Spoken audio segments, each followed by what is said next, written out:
I'm going to be reading chapter 11. Chapter 11 vocabulary includes bequeath. Bequeath means to leave someone something, as in a will. A breviary. Breviary is a prayer book. Papal is the adjective form of pope, so it's something related to the pope. The Holy See is the Catholic Church's dominion. Cardinal is the people underneath the pope. Bishops are the people underneath the cardinals. The pope wears a white hat, the cardinals wear red hats, and bishops wear black hats. Crowns in this context are coins that are made of gold. Holy Father is another name for the pope. Proverbial means something that is well known, and prudent means wise. Things to know before reading: the Borgias were infamous in Italy. You also need to know that Rome is the center of the Catholic Church. You also need to know that Alexander VI is Pope from August 1492, and he died in 1503. He also is listed as one of the worst popes. He was guilty of something called nepotism. Nepotism is where you hire your own children and family, and he did a lot of crooked things, I guess. Caesar Borgia is that pope's son, and considering that the Borgias were infamous, that means something. Chapter 11. When Dantes entered Faria's cell the next morning, he found him sitting calmly with a piece of paper in his left hand, the only hand which he could now use. He showed Dantes the paper without a word. "What's that?" "Look at it closely," said the priest, smiling. "I'm looking at it as closely as I can, and I see nothing except a half-burned piece of paper with Gothic letters written on it in some sort of strange ink." "This piece of paper, my friend," said Faria, "is my treasure, half of which belongs to you from this day on." Dantes broke into a cold sweat. In all the time he had known Faria, he had avoided speaking of the famous treasure which caused him to be considered mad by everyone else in the prison. Faria smiled and said, "I know what you're thinking from the way you shudder, but don't worry, I'm not mad. This treasure really exists, and if fate allows me to possess it, you will possess it too. No one has ever been willing to listen to me because they all thought I was mad, but you know I'm not. So listen to me, and then decide whether or not you believe me." "My friend," said Dantes, "your attack has tired you. Wouldn't you like a little rest now? I'll listen to your story tomorrow, but today all I want to do is take care of you. Besides," he added, smiling, "a treasure isn't a very pressing matter for us right now, is it?" "Very pressing," exclaimed the old man. "How do we know I won't be seized with a third attack tomorrow?" "I see you don't believe me. Since you need proof, read this paper which I've never shown to anyone else." "Tomorrow, my friend," said Dantes, reluctant to encourage the old man's madness. "We'll wait till tomorrow to talk about it, but read this paper now." "Quiet!" exclaimed Dantes. "Footsteps! Someone's coming. I must leave. Goodbye." Then, happy to escape listening to a story which would only have convinced him more firmly of his friend's derangement, he slipped into the underground passage with the speed and agility of a serpent. He remained in his own cell the rest of the day, trying his way to postpone the terrible moment when he would be forced to admit to himself that Faria was mad. But after the jailer's visit, Faria, seeing that Dantes had still not returned, tried to come to him instead.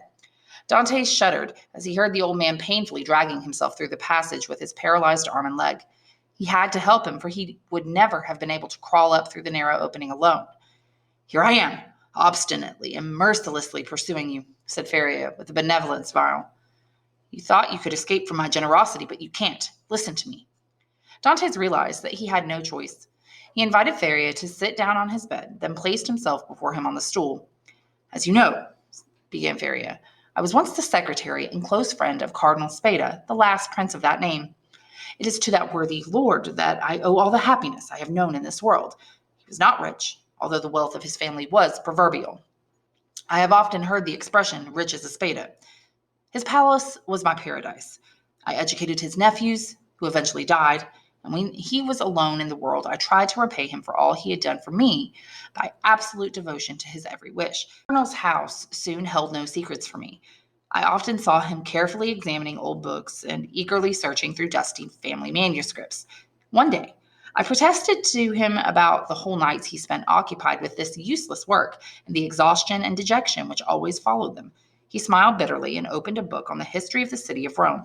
There, in the 20th chapter of the life of Pope Alexander VI, I saw the following lines, which I have never forgotten. The great wars of Romagna were ended. After finishing his conquest, Caesar Borgia needed enough money to buy all of Italy. The Pope also needed money to rid himself of Louis XII of France, who was still formidable despite his recent reverses. It was therefore necessary to make some profitable speculation, which was becoming more and more difficult in the exhausted and impoverished Italy of those days. His Holiness had an idea. He decided to create 2 new cardinals. By choosing 2 of the greatest and richest men in Rome, he could make the undertaking extremely profitable. First, he could sell the positions and titles, which these 2 new cardinals already held. Second, he could count on the 2 new cardinals to pay him a high price for the honor he would bestow on them. There was a third part of the speculation which will appear later. The Pope and Caesar Borgia found the future cardinals in Giovanni Rospigliosi, who alone held 4 of the highest offices in the Holy See, and Caesar Spada, one of the richest and noblest men in Rome. Caesar Borgia soon found purchasers for the offices they were about to leave vacant. The result was that Rospigliosi and Spada paid to become cardinals, while 8 other men paid to become what those 2 had been before. 800,000 crowns passed into the coffers of the speculators. Let us now consider the third part of the speculation.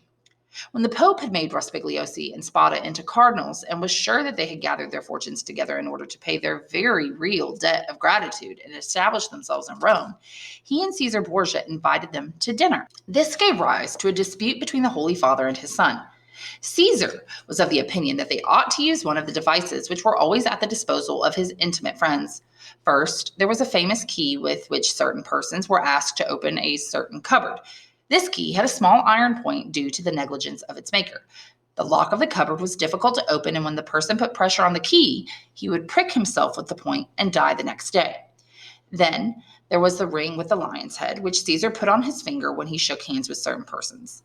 The lion bit into the skin of the chosen hand, and the bite was fatal within 24 hours. Caesar therefore proposed to his father either that he send the 2 cardinals to open the cupboard, or that he give them a cordial handshake. But Alexander VI replied, "Let's not begrudge these worthy cardinals the cost of a dinner. Something tells me we'll get our money back. Besides, you're forgetting that indigestion makes itself felt immediately, while the results of a prick or a bite don't occur until a day or 2 later." Caesar gave in to this reasoning, and the 2 cardinals were invited to dinner. The table was prepared in a vineyard, which the Pope owned near San Pietro in Vincoli, a charming residence of which the cardinals had often heard. Rospigliosi, still overwhelmed by his new office, prepared his stomach in his most pleasing smile. Spada, a prudent man who loved no one but his nephew, a young captain with a promising career, took pen and paper and made out his will. Next, he sent word to his nephew to wait for him near the vineyard, but his messenger was unable to find the young man. Spada was acquainted with these papal invitations. Since Christianity had brought its civilizing influence to Rome, it was no longer a centurion sent by some tyrant to tell you, "Caesar wishes you to die." Rather, it was a legate with a smile on his lips sent by the Pope to tell you, "His Holiness wishes you to dine with him." The Pope was waiting for Spada when he arrived at the vineyard. The first face which struck his eyes was that of his nephew, who was the object of much friendly attention from Caesar Borgia. Spada turned pale. Caesar shot him a glance full of irony, indicating that he had foreseen everything and that the trap had been well prepared. The dinner began. Spada was able only to ask his nephew, "Did you receive my message?" The nephew answered that he had not, and understood the meaning of the question perfectly, but it was too late, for he had just drunk a glass of excellent wine which the Pope's butler had set aside for him.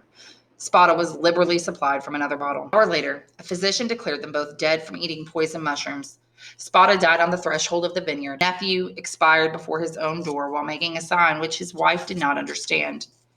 Caesar and the Pope hastened to seize Spada's will on the pretext of searching through his papers, but the will consisted only of a piece of paper on which Spada had written these words: "To my beloved nephew, I bequeath my coffers and my books, including my gold-cornered breviary, desiring that he keep this in memory of his affectionate uncle." The heirs searched everywhere, admired the breviary, carried off the furniture, and were amazed that a man as rich as Spada should turn out to be such a worthless uncle. There was no treasure anywhere. Caesar and his father searched, rummaged, and investigated, but there was nothing. Spada had left only 2 palaces and a vineyard which remained in the family, being unworthy of the rapacity of the Pope and his son. The months and years went by. After the death of the Pope and his son, the Spada family was generally expected to resume the princely mode of life they had enjoyed before. But this was not the case. They continued to live in doubtful comfort, and the whole somber affair remained shrouded in mystery. The public rumor was that Caesar, shrewder than his father, had taken both fortunes away from the Pope. I say both because Cardinal Rospigliosi, having taken no precautions, was completely despoiled. So far, said Faria, smiling, the story doesn't seem too senseless, does it? Not at all, said Dantes. In fact, I find it full of interest. Please go on. I continue. The Spada family gradually accustomed themselves to this obscurity. Some of the descendants were soldiers, others were diplomats, churchmen, or bankers. Some grew rich, others lost what little fortune remained to them. Now, said Faria, I come to the last of the family, the Count Spada whose secretary I was. The famous breviary had remained in the family, and it was Count Spada who possessed it. It had been handed down from father to son, for the strange clause in the only will that was ever found had made it a veritable relic, which the family kept with almost superstitious veneration. I was almost sure that the treasure had profited neither the Borgias nor the Spadas, that it still remained without an owner, like those treasures in Arabian tales which sleep in the bowels of the earth guarded by some genie. I searched everywhere, and countless times I added up the income and the expenditures of the family for the past 300 years, but all in vain. I remained ignorant, and Count Spada remained poor. When my patron died, he bequeathed me his library of 5,000 volumes, including the famous breviary and the 1,000 crowns, on condition that I have annual masses said for him and write a history of his family, which I did. One day, in 1807, a month before my arrest and 2 weeks after the death of Count Spada, I was reading for the 1,000th time the papers I was putting in order for the palace had been sold to a stranger, and I was about to leave Rome and settle in Florence. Tired by my assiduous study and made drowsy by a rather heavy lunch, I let my head drop between my hands and went to sleep. It was 3 o'clock in the afternoon. I awoke as the clock was striking 6. I raised my head and found myself in complete darkness. I rang for someone to bring me a light, but no one came. I took a candle and began to search for a piece of paper which I intended to light from the embers that were still flickering in the fireplace. I hesitated, however, fearing that in the darkness I might mistake some valuable document for a worthless piece of paper. Then I remembered that in the famous breviary, which was lying on the table beside me, I had seen an old piece of paper, yellowed with age, which had apparently been put there as a bookmark, and which had come down through the centuries, maintained in its place by the family's veneration. I groped for it in the darkness, found it, twisted it, and lit one end of it. But as the flames rose, I saw yellow letters appear in the paper as if by magic. I was seized with a sort of terror. I crumpled the paper in my hand and smothered the flames. Then I lit the candle directly from the embers and with indescribable emotion smoothed out the crumpled paper. I soon realized that the letters had been written in invisible ink which became apparent only when placed in contact with heat. A little more than a third of the paper had been consumed by the flames. It was the same paper I showed you this morning. Read it now, and when you've finished, I'll supply the missing words for you. Faria handed the paper to Dantes, who this time eagerly read the following words. This 25th day of April 1498, to dinner by His Holiness Alexander, not content with having me made pay hat, he may wish to have my inherit, therefore reserve for me the and Bentivoglio, who were poisoned, I, Guido Spada, my sole heir, that I have, which he has visited with me, little island of Monte Cristo, ingots, gold, money, and existence of this treasure, lifting the 20th rock in a small creek to the east, 2 opening these caves. The treasure is in the second one. I bequeath this entire as my sole heir, April 25th, 1498, CA. Now, said Faria, read this. He handed Dantes a second sheet of paper on which more fragments of the lines were written. Dantes took it and read it. Now put the 2 fragments together and judge for yourself, said Faria, when Dantes had finished reading. Dantes obeyed. The 2 joined fragments produced the following. This 25th day of April, 1498, having been invited to dinner by His Holiness Alexander VI, and fearing that, not content with having made me pay for my cardinal's hat, you may wish to have my inheritance as well, and therefore reserve for me the fate of Cardinals Crapera and Bentivoglio, who were poisoned. I declare to my nephew, Guido Spada, my sole heir, that I have buried in a place which he has visited with me, namely in the caves of the little island of Monte Cristo, everything I possess in ingots, gold, money, and jewels, that I alone know of the existence of this treasure, and that he will find it by lifting the 20th rock in a straight line from the small creek to the east. 2 openings have been made in these caves. The treasure is in the furthest corner of the second one. I bequeath this entire treasure to my nephew as my sole heir. April 25th, 1498, Caesar Spada. Well, now do you understand? Asked Faria. This is the cardinal's declaration and his real will, said Dantes, still incredulous. Yes, yes. Who reconstructed it this way? I did. With the aid of the unburned half, I worked out the rest by measuring the length of the lines by that of the paper, then fathoming the meaning of the missing words by the meaning of those I had before my eyes. And what did you do when you had solved the mystery? I left Rome immediately, taking with me the beginning of my great work on the unity of the Kingdom of Italy. But the imperial police, which in those days was strongly opposed to the unification of Italy, had been watching me for some time.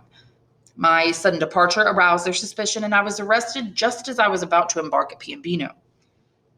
Now, my friend, continued Faria, looking at Dantes with an almost paternal expression, you know as much about it as I do. If we should escape together, half the treasure is yours. If I die here and you escape alone, it all belongs to you. But, asked Dantes hesitantly, doesn't the treasure have a more legitimate owner than you somewhere in the world? No, you can put your mind at ease on that score. The family has died out completely. Besides, the last Count Spada made me his heir. And bequeathing me that symbolic breviary, he bequeathed me everything it contained. No, if we ever get our hands on that fortune, we can use it without any remorse. Dantes thought he must be dreaming. He alternated between incredulity and joy. I kept the secret from you for such a long time, went on Faria, because I wanted to make sure of you, and then because I wanted to surprise you. That treasure belongs to you, my friend, said Dantes, and I have no right to it.